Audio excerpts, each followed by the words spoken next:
പോലീസുകാരനും സഹോദരനുമെതിരെ കൊലപാതക ശ്രമത്തിന് കേസെടുത്ത് നെയ്യാർ പോലീസ്.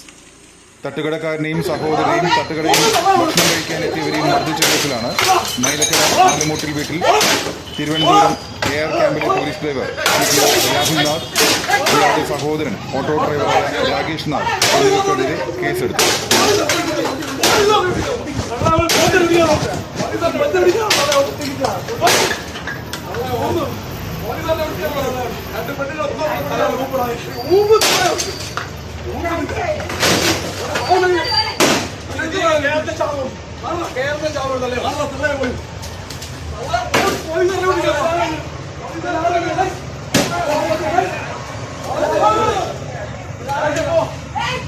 നിനക്ക് അടിപറ്റിയാട്ടോ അവിടെ